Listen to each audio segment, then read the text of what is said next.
Hi everyone. You ever had one of those meatloafs that's just dry and tasteless and like a brick? Well, I've got a better meatloaf for you. Hang on, I'm making meatloaf for supper tonight.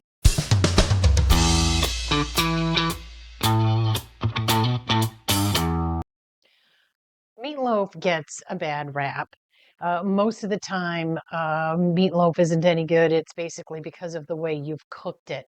A lot of times, well, not you maybe, but a lot of times meatloaf is cooked in a loaf pan and it ends up stuck in all of the fat that comes off of it, and it's icky, and then on the outside it's all greasy and what have you, and on the inside it's dense and it's flavorless and just really isn't that very good eats. I'm going to show you how I make meatloaf, and my meatloaf is liked by pretty much everyone, including the kids. I don't make it exactly the same way that I make my meatballs, but I do have a really interesting twist that will help keep your meatloaf nice and moist.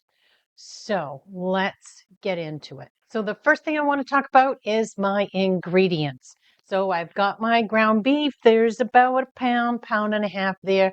Believe it or not, I'm just eyeballing this. This happens to be something I have left over from a 5-pound bag that I bought. It is 80/20, which means it's going to have some good flavor from the fat. I've got salt, pepper. I've got 1 egg.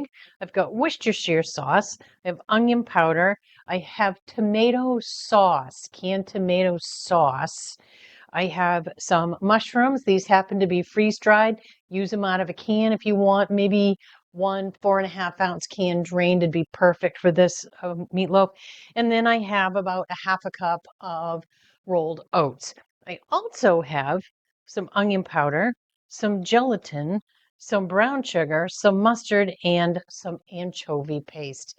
I know, anchovy paste, but believe it or not, you're not going to taste it, and it's going to bring a much beefier flavor to the meatloaf.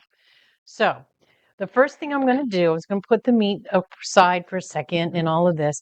I want to get my gelatin going, and I'm going to just add, I don't know, a couple of tablespoons. I'm going to add a little more of this to my meatloaf in a little bit. But what I want to do is I want to get that gelatin going. I'm not going to necessarily use the whole package here, but I'm going to use most of it.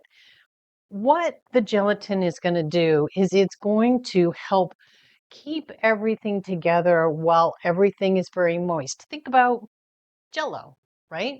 It takes wet liquid stuff, basically Kool-Aid water, and it makes it a gel, right? So it's going to do the same sort of function in your meatloaf, but not take away from the texture of the ground beef.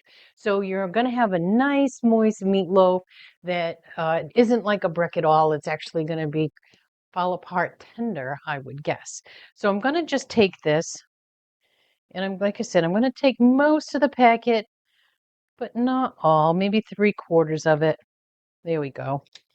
And what I'm doing here is I'm just going to let this sit to bloom. So what it's going to do, you can already see it's starting to do a little bit. It's going to start to suck up some of the moisture that's in this tomato sauce. That's going to make it work a lot better in here. And because you're not using water, you're going to just use that tomato flavor, which is going to help stay in the meatloaf itself. So the other thing that I'm going to do, as soon as I find an appropriate utensil.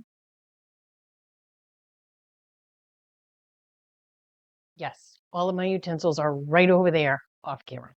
So I'm going to just stir this around a little bit. I am not looking for this to be anything special. I'm not worried about lumps or any kind of things like that. I just want to make sure that all of that gelatin has gotten incorporated with the tomato. Now I'm going to set that aside. Next, I'm going to take my rolled oats. Haven't done anything to them, just took them out of the bag, dump them right in. Gonna find my teaspoon of salt. My general rule is a teaspoon of kosher salt per pound of beef. If this is a pound and a half, Do I care? No, because I can salt it at the table if I want. And this way I can keep the salt down. Using that same teaspoon, I'm going to get a half teaspoon of black pepper. Then I have my mushrooms. Now, because these are freeze-dried, I can just go in and kind of crunch them up a little bit. Now, I don't know where you can buy freeze-dried mushrooms, honestly. I make these myself. I have a freeze dryer. This summer we'll talk more about the freeze dryer. But use canned ones and just drain them out, chop them up a little bit. See, there's not, oh, we don't want that big one.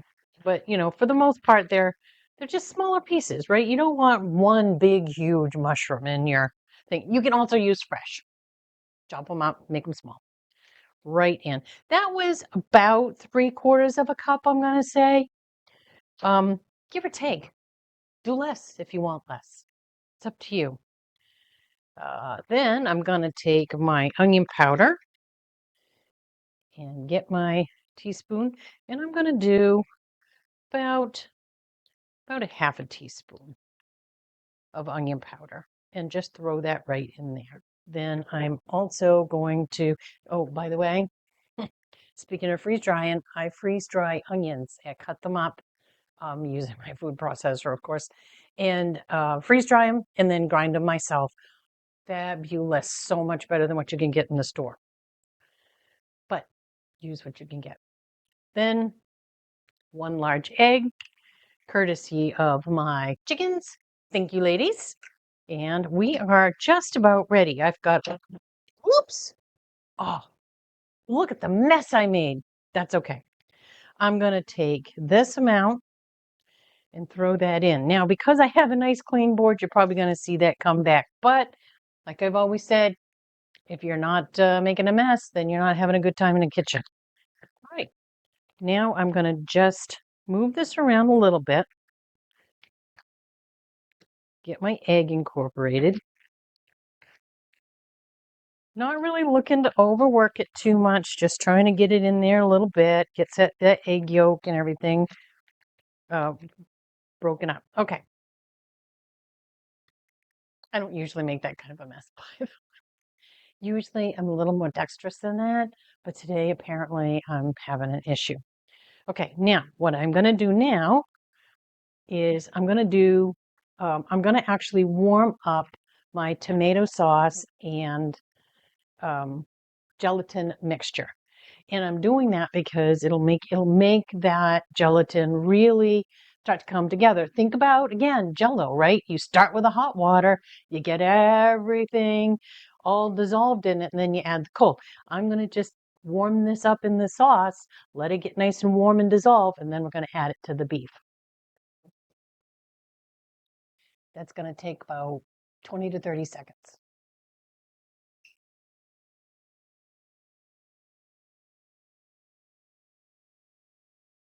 Okay, so that took about 15 seconds, and I'm just gonna whisk this really well, stir this really well together at this point. Notice there's no lumps, it just looks like tomato sauce, okay? And it's not hot, so dump that right in. Now in my recipe, I'll give you ratios, and I think it calls for like 6 ounces of the tomato sauce.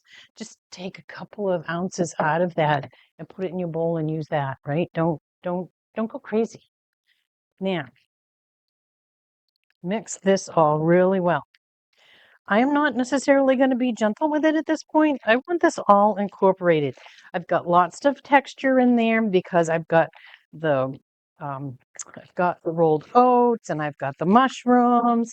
I'm not trying to make it a homogeneous mass. I'm just trying to get it to come all together, just like that. Okay, now I have 2 last ingredients to put in. One of them is a little bit of Worcestershire sauce. Like the anchovy paste, that's about probably a tablespoon. And I'm going to put in about a teaspoon of the anchovy paste. The purpose of these 2 ingredients is to give your beef a more beefy flavor. That means that the tomato and everything else that's in here is not going to overwhelm what the beefy flavor, because you're eating meatloaf. Why not? Why don't you want to taste it? So mix that all in.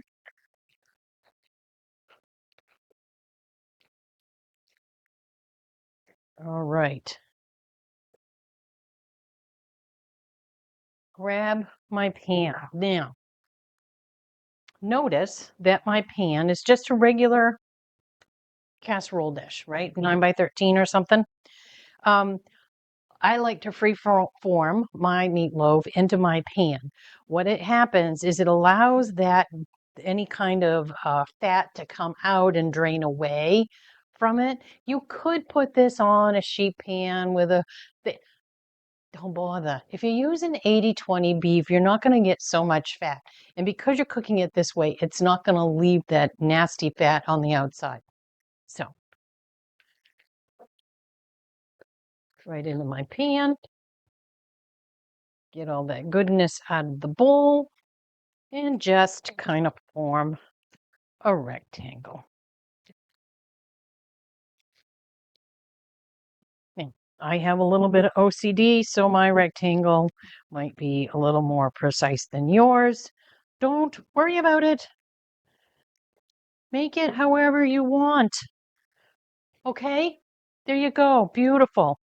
Now, I'm going to wash my hands, move some things around here, and I'll show you what the next step is.